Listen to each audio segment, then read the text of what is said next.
But just walking the streets with Wesley and Matt, and we are just looking for people and shooting some portraits. We're looking and for then light. we're putting people in the light. All right. Yeah, That's what we're looking playing for. with scenes at the end of the day. Yeah. There's so many different things you can do with, let's say, one film stock. You Right. can get so many different looks from just like shooting in the shade, Right. shooting in harsh light, shooting with backlight, shooting with, like shadows. So there's so many things, and then we've got these tall buildings, these really colorful walls, and then random people Reflecting that light. we're just asking to stop and shoot. So you can just like play around and get all these different looks. So. And it's New York City, so every third person you ask is already kind of a model, so that's helpful. Totally true. Okay, I'm gonna shoot this at 1,000. So the way that you do a lot of environmental portraits, you do a lot of commercial photography, street photography. Can you both talk about, let's say you're just cruising New York and with a camera and you're wanting to come away with some photos, like what are some things that you're doing?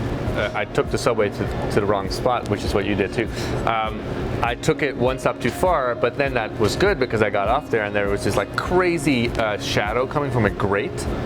And it was on this guy who was standing next to this open space, I guess. And I was like, can I please take your photo? And he was cool with it, so that's cool. So that's on the roll that I have in my pocket, so I'm really excited to see what that comes out as. So that's just like, it's spotting light and seeing if there's someone around that can be standing there. Yeah, and similar on the street side of thing, it's like you find a scene that captures your imagination. The thing about New York, it's ever changing. So oftentimes I can see perfect light. I can still take my time, frame it up, and then just be patient and wait for that moment, right? Like wait for that perfect person to walk through or sequence of events. And like I can find. The best thing about good light is you can find it and you could burn through a whole roll in like 5 minutes in New York, because that thing is going to be shot a million different ways just there and then, and that's so much fun. Video about photography. Do you want to be in a photo? Sure, I'll be in a Yeah. Well, let's come over here. I just want you to be like here, like kind of like half shadow, half light. Okay. Yeah. Okay, let's see. Yeah, chin up a little bit. There we go. 1, 2. A little bit that way. There we go. There we go. Perfect. 1, 2. Thank you. What's your name? Jaylene. It's kind of interesting because I feel like when you and I approach a scene that we're going to photograph, especially on film, I think there's a natural intuition to just, among other people, to just take the photo and then move on, whereas it seems like something that we tend to do is shoot it from all the different angles or see all the options in one scene. Right. Like, how does that occur to you? Like, what do you feel like when you see a scene, and why do you want to take those?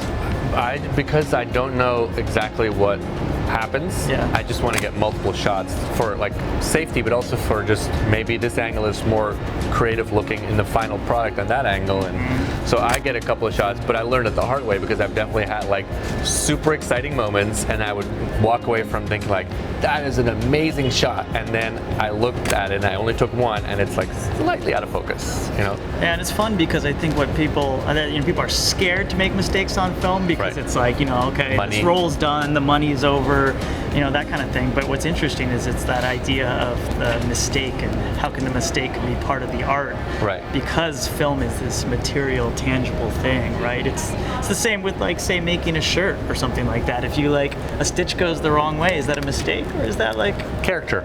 Does that make that shirt yours, Right. And just the mistakes on film, just trying all the different angles, the light flares, etc. I'm just trying to play with some shadow lines. I don't want to pull up. I would, if this was nature, pull off one of these and play with that, but it's someone's plant, so I'm not gonna do that. But I'm trying to like cover up part of him, so I have like certain kind of playful things. So that's a good one. So I'm focusing first. Chin up a little bit. Yeah, hold that. So I'm creating shapes on his face. So I'm putting this in front of so my fingers are kind of on your face as a shadow. That's what I'm doing right now. That's an interesting thing too, right? Because we know light has directionality. Right. Yeah. So you take a shot with the light streaming down your lens, it's going to be completely different than if it was a reverse angle. Yeah. There's so many opportunities in one scene to get different looks, for sure. Do you feel like you have a go-to angle? Like, say, like you're shooting a portrait. Like, I know that we like to try a lot of different things, but if you knew this like person you're gonna shoot, I'm only gonna get one shot out of this, what would you do? I think I would have to decide that in the moment by the shape of their face and like what the light is that's available. I love something that we did earlier, which is placing people partially in the shade, partially in harsh light. And so in that case, I try to get an angle so that it runs over a particular line on their face, which is different for every person because some people have rounder faces, some people have angular faces. So I'd have to see it in the moment. Yeah. It's funny you like talk like the harsh light thing is always like I love because it used to be like the age-old standard is like you don't shoot portraits in harsh light, right? Not between noon and 3. Yeah, right. Like you're like it's like I only shoot a golden hour or like soft light stuff. And I think it's so fun how like these days people are like, all right, we've done that. Now where do we go from here? Like can we shoot harsh light? Can we try weird angles? And like the other one is I always heard is like you don't shoot people from down below, right? It's not flattering, but I think you're seeing that more and more. And I've loved shots where I have like a model looking like down on me, right into the camera, and it just creates this powerful, interesting, impactful image. So I was just in Buenos Aires. Yeah? Yeah, it was very nice. Are you guys Argentine? Me. Yeah? Yeah. Very cool.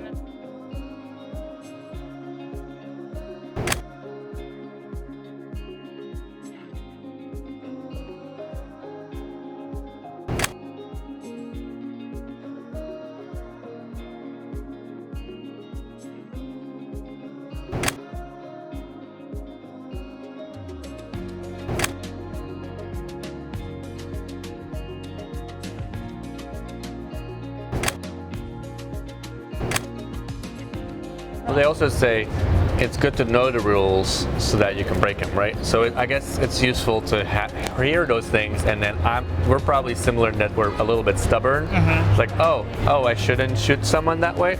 I'm going to shoot someone that way. Yeah. So I think that can be extra fun. Yeah, exactly. Well, I think that's one of the reasons I feel like you're the same when I talk to younger photographers and they ask for advice. I definitely love to say try shooting on film because you're never going to learn the rules better of photography than on film because it's not as forgiving. You're not going to go sit there and post and like there's not much to do. Correct your mistake, right? Totally. So once you've learned how those mistakes impact a photo, it's like so cool.